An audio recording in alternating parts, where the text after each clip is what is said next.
prepare yourself for the infusion of positive energy into the lives of single Latter-day Saints everywhere. This is Joy in the Journey Radio.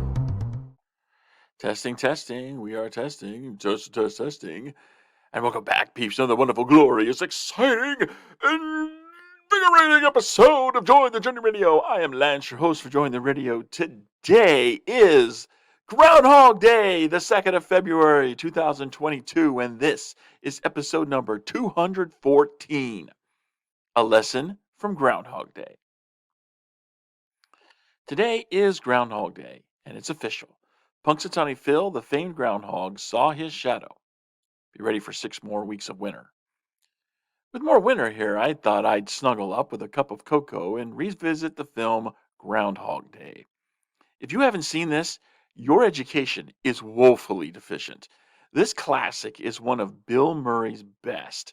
If you haven't seen it, stop what you're doing right now and get yourself educated. Having seen this classic many times, I'm, of course, not deficient in my education, at least not in this area. I'm sure I'm deficient in others. But something occurred to me as I watched it again. I began to see parallels between Groundhog Day and LDS singles life. They're so instructive, all LDS singles should take a lesson from Groundhog Day. The story begins with Phil Connors, the weatherman for Channel 9 News in Pittsburgh. The man is clearly full of himself, so it's no surprise no one really likes him, not even himself. He's a rather disgruntled man who thinks covering the Groundhog Day festival is beneath him. So imagine his shock when he wakes up thinking it's February 3rd, only to find out it's February 2nd again. The bewilderment continues as each morning he wakes up to find that somehow in his sleep he went back in time by 1 day. He keeps living the same day over and over again. His first reaction is denial. This can't be happening to me. Denial drives resistance, but no matter how he fights against the situation, the next morning is always February 2nd again. His denial then turns into despair. This report he gives at the festival summarizes his condition rather well.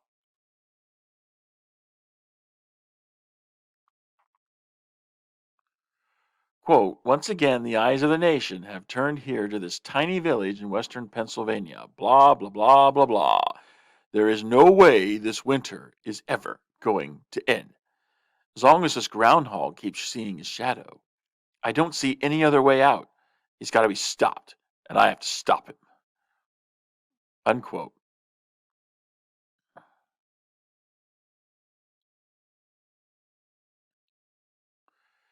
That day ended in suicide, but it doesn't end him. In despair, Phil keeps trying to kill himself in different ways, trying unsuccessfully to escape his never-ending cycle. And then one of those February 2nd days becomes a pivot day when everything changes. Phil doesn't escape the never-ending cycle, but he does find a new perspective on his situation. And what changed everything was Rita. Rita is Phil's producer. She's also the apple of his eye. Previously, he spent God knows how many successive February 2nd days trying to get into her pants. But on his pivot day, Phil approaches Rita with a different agenda. Instead of trying to satiate his lust, he sincerely cries for help. Why do I have a Rick Astley song in my head right now? Rick helps. Rita helps him, and in the process begins to fall for him. Of course, that disappears when everything resets the next morning, but Phil remains changed, and he starts spending his February 2nd days improving upon himself, working to become a better, more quality person. He takes up reading all kinds of books. He learns to play the piano. He takes up ice sculpting. Not only do his efforts make him a better person, they make his life more interesting. And the proof is in this report. It's the same day, same festival, but a completely different Phil.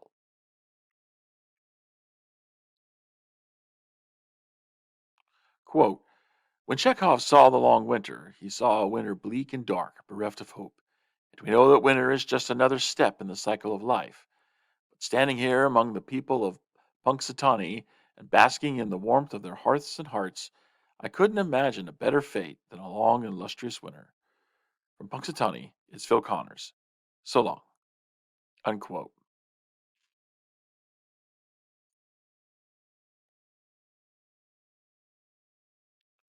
Once he stopped trying to escape his situation and embraced it, Phil was able to tap into the joy life has to offer every single day. In the end, he escapes the cycle and gets the girl. The allegory here to LDS singles is so clear, I wonder why I didn't see it earlier. How many of us singles are in denial? No, I can't be single. This can't be happening to me. And no matter what we do to fight it, we seem caught in a never ending cycle of singleness from which we cannot escape. But if we'd stop trying to escape from it and start embracing it, we could turn everything around.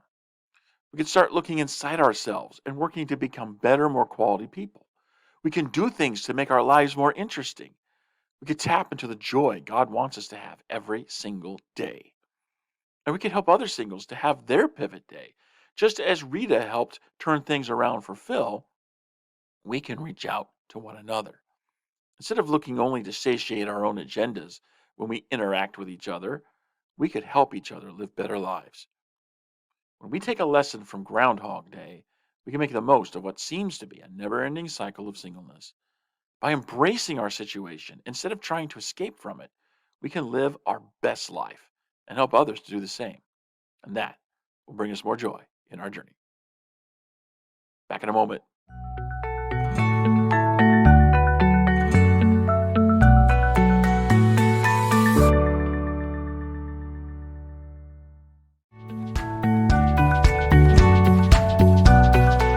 Joy in the Journey Radio. And welcome back, peeps, from that break. We are here in the JJ Zone, Join the Journey Radio, today talking about Groundhog Day. I thought, today being Groundhog Day, let's talk about the movie Groundhog Day. And actually, that didn't actually come to me until I was actually watching the film again. And of course, like I said in the monologue, this is a classic film. If you have not watched this movie, you really need to see this. This is like one of those, classic pieces of Americana that's you just have to watch this, right? One of Bill Murray's finest films. Of course, Andy McDowell and all the other cast members were excellent. The story is fantastic. I mean, there's so much to be drawn out of this. And, like I was saying, it's like I'm watching this, and then it occurred to me while I was watching this, like so many parallels with LDS singles life. There's like so much here that's like right in sync. It's a good description of LDS singles life and a good response to what we do with it. Right? Because it's like, and I can't believe I didn't see this before. As many times I've lost count of how many times I've watched this movie. I've seen it so many times. And I can't believe I've never seen this before. But just like Phil was caught in this seemingly never-ending cycle of living February 2nd over and over and over again, how many of us singles feel the same way? Caught in a never-ending cycle of singleness. And no matter what Phil tried to do, he couldn't get out of it. He couldn't stop it from happening.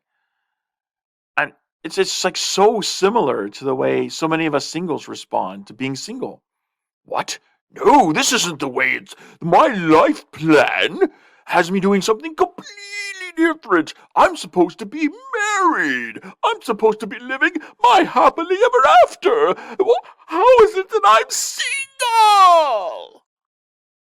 Now, some of us are crying out, how is it that I'm single still? Others are crying out, how is it that I'm single again? But regardless of how you get there, the reality can be very much the same. Caught in this never-ending cycle of singleness, and no matter what you try to do, you can't seem to get out of it. Phil eventually got out of his never-ending cycle of living February 2nd, but it didn't happen until he changed his approach. And in like manner, our cycles, seemingly never-ending cycles of singleness, are not going to end until we start approaching things differently. We have to start approaching singleness as something to embrace, not something to escape. Notice in the film how Phil kept trying to escape, kept trying to end it, kept trying to stop it. He thought, if I just get rid of the groundhog, right, that was his first idea. If I just get rid of the groundhog, then, you know, I'll stop the cycle because that's what's causing it. But of course, that didn't happen. He ends up killing himself along with the groundhog. Wakes up the next morning, and listening to Sonny and Cher play over the radio. It's like, dude, didn't work. So he tries killing himself in other ways. Nothing he does works. And it's like he's trying everything he knows how to do. And he's at his wit's end. His cycle just keeps going on and going on. How many of us singles have gone through a similar experience where we're trying to escape singleness? We're trying to, find some new way to get out of being single. So we try this and we try that and we try everything we can think of. And we just come to our wits' end because nothing seems to be working. And we just get so despondent. And, we enter into like a huge case of discouraging despair. I really should say discouragement and despair. It's not like there can be like encouraging despair. I should say discouraging despair. Uh, so discouragement and despair. And a lot of singles are living that life. I know I used to be that way because I'm obviously not that anymore. What happened? I had a pivot point, just like Phil had a day where he pivoted. And if you watch the film, you can see that what helped him through was somebody else. Somebody else reached out and helped him through and helped him to pivot, helped him to change, gave him a new perspective. And this is what we need as singles. We need somebody else to come and reach out to us and help us to pivot, help us to change, help us to gain a new perspective and a new way of thinking so we start approaching things differently. Welcome to Join the Journey Radio, peeps. I mean, this is what I've been trying to do for the last 10 years. Can you believe it? I actually thought about this like earlier. It's like we're now in 2022 and I started joining the Journey Radio in what became Join the Journey Radio started in 2012, December of 2012. So we're not quite at the 10-year mark yet, but 10 years. This is what I've been trying to do for the last decade. Trying to find, approaches that actually work to bring joy into the lives of Latter-day Saint singles. And I'm living proof. The proof is in the pudding, people, and I am the pudding. I mean, I'm kind of a happy-go-lucky sort of guy. I'm generally optimistic. I generally got, an attitude of faith and hope and, Charity has a day off. That's why you don't see Charity here. But no, seriously, I'm laughing. I'm joking. I'm like, I can have joy in my journey, even though I'm just as single today as when I came home from my mission. How is that? You have a new attitude. You have a new way of thinking. And it all starts up in here. We so often look outside of ourselves for the solutions to our problems, when really the solutions to our problems are all inside of us. We need to start looking on the inside. We need to start getting good with ourselves on the inside. Notice that Phil, at the beginning of the film, he hates himself. It's so self-evident. He doesn't get along with anybody. He's, really a disgruntled man. He doesn't get along with anybody. He doesn't really like anybody. Nobody really likes him. He doesn't even like himself. That all changes. After that pivot day, when Rita walked with him and helped him through and to develop a new mindset and a new change, a change of perspective. Because even though he keeps waking up every morning and it's February 2nd again, he's not the same. He's not waking up the same man he was on February 2nd, the first time it came around. Every time he goes through another iteration of February 2nd, he's changed. He carries that experience with him. And so after his pivot day, he remains changed. And he starts approaching his situation differently. He starts looking at things differently. He starts reading vast amounts of books. This is one of the key things that all of us singles can start doing. You know, start reading more. At the beginning of the year, one of my goals for the year is to be a better reader, to read more books. And so I made a list of books that I want to read. I have them in my library. It's amazing. It's like I've always considered myself a lover of literature, and I've got this, I wouldn't call it a vast library, but I think I got more books than the average person. And yet I've only read about a third of what I have in my library. Lover of literature? Who am I kidding? Apparently, I've been kidding myself for a long time until I actually ran the stats, did the math, and found out, hey, you got some work to do here. So I made a list of books I want to read. They're all in my library, and I'm going through them. I read the first one. I read the first one last month. I'm going to read another one this month, and hopefully I can pick this up to where I can read one a week. That's eventually where I want to get to. I'm going to read one new book a week. Right now, I'm just working on one a month. I figured, just set it small, and just work my way up. But reading makes you a more interesting person because it gives you more ideas, and then you can like be a better conversationalist. So when you're interacting with other people, you can actually portray yourself as a more interesting person because you actually are a more interesting person because you're interacting with all these different ideas. So if you're not reading, become a reader. We see other things that Phil, he's trying to pick up new talents. So he learned to play the piano. He learned to ice sculpt. I mean, some crazy, gnarly thing like that. It's like, dude, that's interesting. That makes him an interesting person. Makes him more interesting life. Makes him more attractive.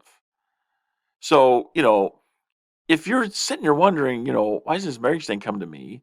And you look at how you're spending your time, and the times when you're not working, or doing something that you have to do, and you're spending that time, so-called free time, you're spending that time, you know, watching Netflix, binge watching whatever show it is you like to watch, or you're like playing video games. It's not very interesting. That doesn't make your life very interesting. Go out and do something. Go out and do something.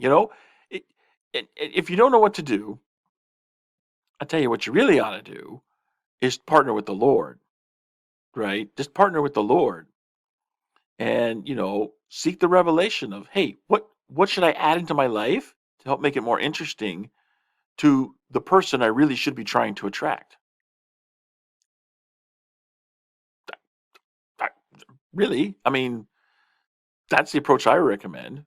But if you really want like a default recommendation, I give them to you right here. So if you're a man, the default recommendation: martial arts. Women are generally more attracted to men who can physically defend them in a tight jam. So learn how to do that. Learn some self-defense skills, and the form I don't think is really all that, whether it's jujitsu or kung fu or karate or whatever. I don't think the form is really all that matters. Just get the form, and it teach you discipline. It gets you some more motion, so it helps you, you know, uh, you know, develop better physique, and it gives you those skills that where you can actually defend yourself and other people who are with you. That makes you more interesting. So yeah, go down that route. And I'm not suggesting anything that I'm not doing myself, right? I've actually compiled a list of dojos in the area because I'm thinking about kung fu. Because I was reading a book about the philosophies of Bruce Lee. He was actually a philosophy student in college. He never finished college because he dropped out to, do his kung fu thing. But reading about his philosophical side and how his kung fu, for which he's really famous, is really an expression of his philosophy. I found it really fascinating. And so I thought, hey, I'm going to try and maybe pick this up. So maybe, get a little more physical, give some more motion, kind of help me with, my weight loss goals. And, uh, you know, again, it's that wow factor that makes you more interesting, more attractive. So yeah, I'm in that process myself. Now, if you're a woman, you know, uh, I guess, martial arts would make you more interesting, but my recommendation for default, ballet. Ballet, really, because ballet is also it's a different form of discipline, but it's really more focused on sort of an artistic form of flexibility. Believe me, okay, your man one day will appreciate flexibility. That's all I'm going to say about that. So, there's my default recommendations, and of course, if you don't like either of those, pick something else. Again, like I said, what you really got to do is partner with the Lord, but let Him guide you. Look at the clock. We're well over time for a break. Let's go ahead and take that break. When we come back from the break, I want to focus in more on the two excerpts from Groundhog Day that I showed, in the monologue, and I want to analyze those a little bit more in depth, so we can actually see the differences between them, the pros and the cons. There can be a lot more pros of doing it one way as opposed to the other, and to help you kind of understand this allegory that I've been drawing and seeing in Groundhog Day and how it applies daily to singles life. So we'll tackle that after the break. See you there on the other side.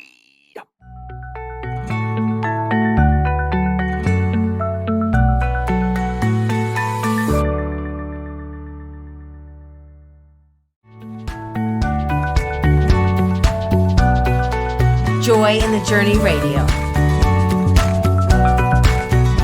And welcome back, peeps. From that break, we are here in the JJ Zone, Joy in the Journey Radio, today talking about Groundhog Day. Now, the movie, 1993, okay, classic Bill Murray, Groundhog Day. If you haven't seen this, you really need to see it. We're talking about how that movie is an allegory for LDS singles life and how we can actually extract more joy out of LDS singles life. Like we're saying in the previous segment, how many of us LDS singles have this feeling like we're caught in a never-ending cycle of singleness? It's just like Phil was caught in a never-ending cycle of living February 2nd. He eventually got out of that cycle, but it wasn't until he changed his approach. And I contend that for many of us LDS singles, the seemingly never-ending cycle of being single isn't going to end for us until we take a new approach, until we get a new way of thinking. And, you know, a large part of that new way of thinking is what I was talking about in the monologue. So many of us look at singles life as something to escape from. When really what we should be looking at is singles life as something to embrace. We want to embrace singles life. So to help us, see more of what that is, let's actually look at the two parts of Groundhog Day that I was quoting from in the monologue. So both of these is like, night and day difference. And I want you to compare the two, right? And look at the difference. Look at the difference in Phil, how he approached his world and his situation, and look at what he had around him. Look at how other people were responding to him. Okay, so first up, we've got, Phil giving a report before his pivot day. So before the day that everything changed for him and he started to get a new perspective on things. This is the old Phil. Okay, so go ahead here, check this out. Here we go. Once again, the eyes of the nation have turned here to this tiny village in western Pennsylvania. Blah, blah, blah, blah, blah. There is no way that this winter is ever going to end. As long as this groundhog keeps seeing his shadow, I don't see any other way out. He's got to be stopped. And I have to stop him. Real good, Phil. Real good. He's out of his gourd. Okay, did you see that? Did you catch that? So first of all, he's not even putting himself into what he's doing. It's just like it's just a job. There's no sense of mission. There's no sense of contribution to what he's trying to do. He's just, yeah, but I don't really want to be here, and I'm just going through this. And then he just comes out and in a in a moment of transparent and honesty, he says there is no way this winter is ever going to end. How many of us singles feel that way? Now you know, notice that I mean there were people around him, but they weren't really around him for him. It was more like, yeah, we'll tolerate you being here, but we don't really care if you're here or not. How many of us singles are in that situation? Where we feel like, well, nobody else is really, really cares about me. It's like, well, what connections are you forging with other people around you? And are you giving them a reason to connect with you? The Phil that we see before his pivot day, he's not giving them any reason. In fact, he's giving them lots of reasons to dislike him, lots of reasons not to connect with him, but to run the other way. So this is Phil before his pivot day, right? So after his pivot day, when he's had this, monumental change, he changes everything. And like I was saying in the last segment, he focused inward and started spending his time doing things that would make him a better person, doing things that would make his life more interesting. So he's reading more books. He's learned to play piano. He's got the ice sculpting thing going. And these things play in later with his interactions to help him get to the end and break through the cycle of never-ending February 2nds. So let's look at, here's, again, same report, same festival, same day. Everything's the same except Phil and the way he approaches his situation. So look at what results here. Check this out. When Chekhov saw the long winter, he saw a winter bleak and dark and bereft of hope. Yet we know that winter is just another step in the cycle of life. But standing here among the people of Punxsutawney and basking in the warmth of their hearths and hearts, I couldn't imagine a better fate than a long and lustrous winter. From Punxsutawney, it's Phil Connors. So long. Nice speech, Phil. Very nice. Thank you. Thanks. How was that for you, too? Hey, man, you touched me. Thanks, Larry. Thank you. Great. I gotta go. Okay? Phil, that was surprising. I didn't know you were so versatile. I surprise myself sometimes. Well, where are you going? Would you like to get a cup of coffee? I'd love to. Can I have a rain check? I've got some errands I've got to run. Okay? Phil, errands? What errands? I thought we were going back. Okay, so I hope you notice, first of all, one of the things that really stands out in this clip is when he's giving his report, look at all the people that are around him, that are there for him, to be around him. Much monumental difference. See, when you become more interesting, you make yourself more attractive, not just to that special someone that we all hope will come into our lives, but to people who we can call friends. We got to stop looking at the friend zone as this negative thing. We really do need to look at friendship as something positive, something desirable to have. Okay? Notice the other contrast too, the way he's approaching his job. It's like he has a sense of contribution, like he's doing something worthwhile. And people around him feel that. It's completely, the approach he has is completely different, and it changes everything. And, look at the response he gets at the end from Rita, right? She actually finds him more attractive. Whereas, the opposite, it's like nobody really wants to be around this guy. So the Phil that, before his pivot day, nobody wants to be around that guy. But the Phil after his pivot day, after he makes these changes and transformations in himself, yeah, people want to be around that guy. People want to be around that guy.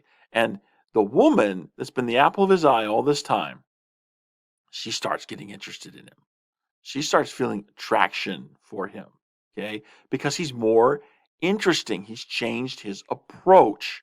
Okay, and notice he's got that opportunity to spend more time with her, but he puts it back, he puts it away because he's on his purpose, right? He knows who he is, he knows what he needs to be about doing, and he just goes about doing it, confident that the time alone with the woman's going to come, right? It just can't come right that moment because he's got other things that need attention. This is where we need to get to, right? We need to get to this point.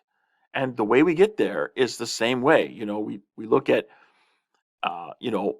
Phil had this pivot day where he changed his perspective on things. And ironically, Rita was the one that helped him do it. And then Rita actually helped him become more attractive. And of course, everything resets, right? At the end of every day, he wakes up in the morning at 6 a.m. and everything's reset. So she has no clue of what's going on with these past February 2nds, but he knows. He knows. And he's able to leverage that to his advantage because he has a new approach that's much more effective. He quit trying to escape. Notice in that first clip, he's trying to escape his never-ending cycle. It's only when he starts to embrace it, okay, which you can clearly see in the second clip. He's embracing his situation and making the most of it. And that's what we Latter-day Saint singles need to do with our singleness. We need to embrace the opportunities that our singleness provides us. And, we need to focus on, being better disciples and, adopting what we call here on Join the Journey Radio, a personal ministry. What contribution can you make to the world to make it a better place, to help people along? Right? This is really where we need to get to. This is the place where we really need to get to. So, I'm looking at the clock. We need to take another break. Let's go ahead and take that break. And when we come back from the break, I have some final thoughts to finish up the program with. See you there on the other side.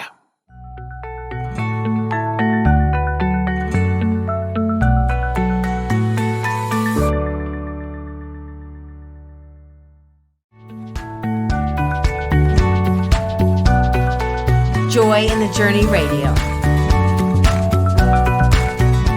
And welcome back from that break, peeps. We are here in the JJ Zone, Join the Journey Radio. Today, talking about Groundhog Day. Happy Groundhog Day, everybody. As we mentioned earlier in the monologue, Punxsutawney Phil did see his shadow today. So we've got 6 more weeks of winter. Sorry if you wanted spring to come a little earlier. We've got 6 more weeks of winter. So hang on, peeps. It's not going to be an early spring this year. But that's okay because we have the new attitude, the new approach that we're learning here on Join the Journey Radio by looking at Groundhog Day and comparing it to LDS Singles Life. And that helps us to know a better way to approach LDS Singles Life so we can have joy in our journey every single day. We're going to have joy in our journey. And this is what we've been talking about today. How do we make that transformation?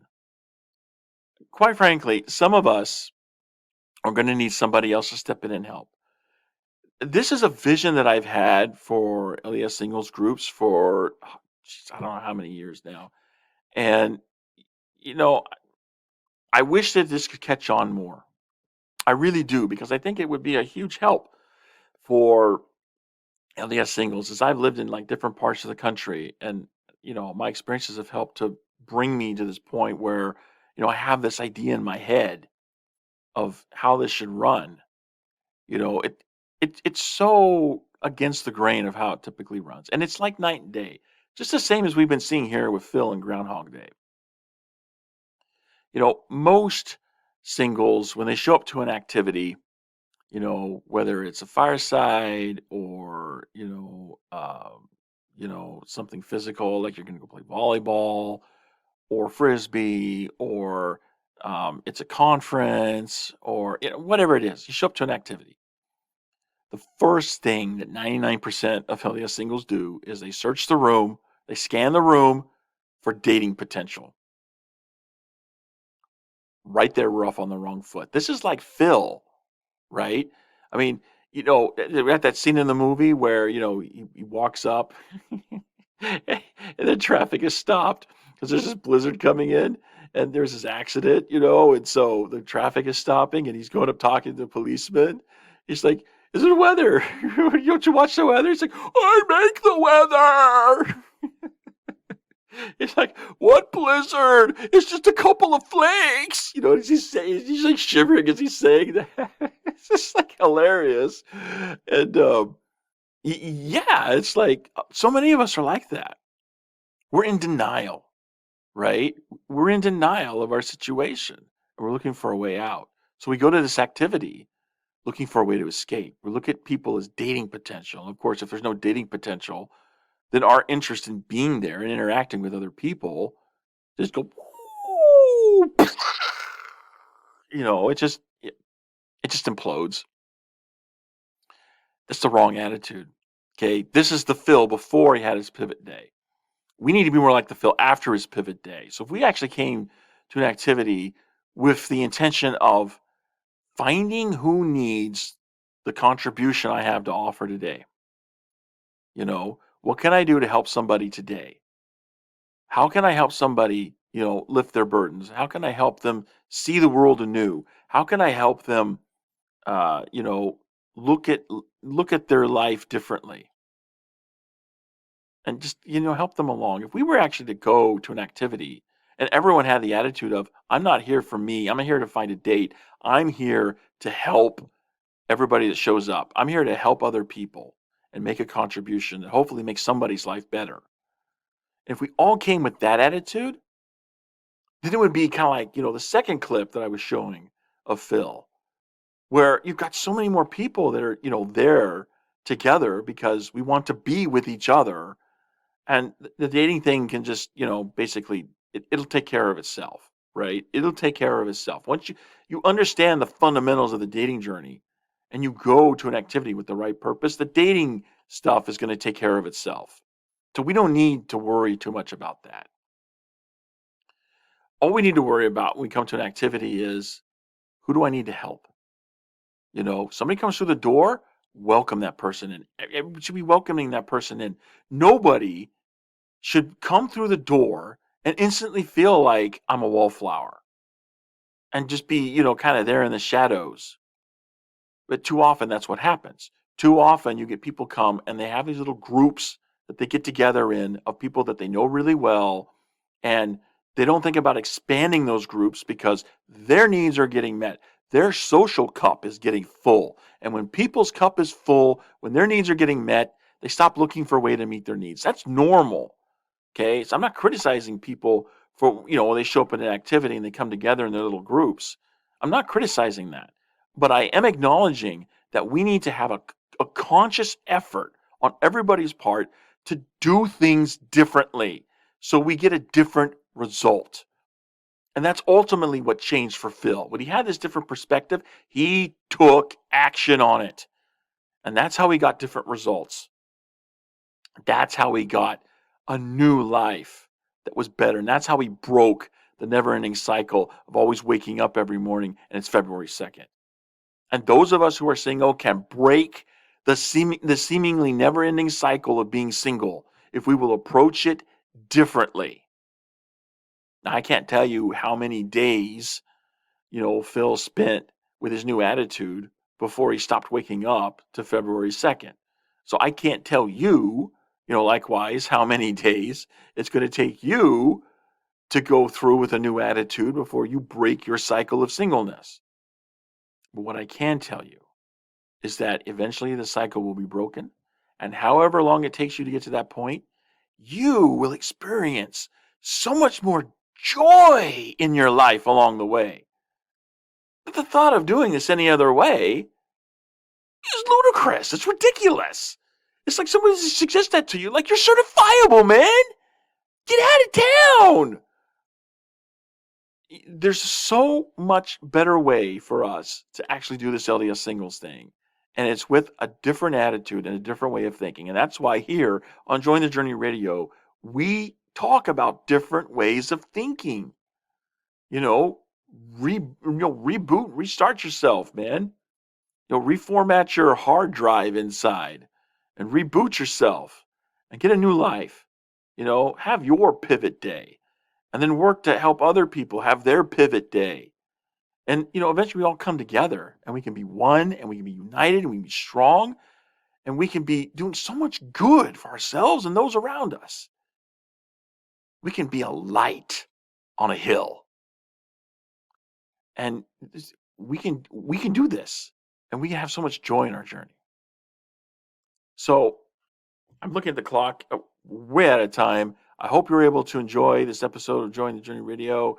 If you're watching this, help us out with the algorithms. Like, subscribe, all that good stuff. And if I was able to help you today, please find somebody else in your world who crosses your path, your sphere of influence, whatever, and help that person.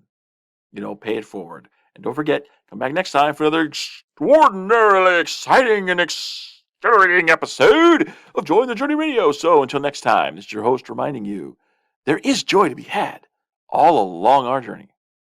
So take that joy, journey on.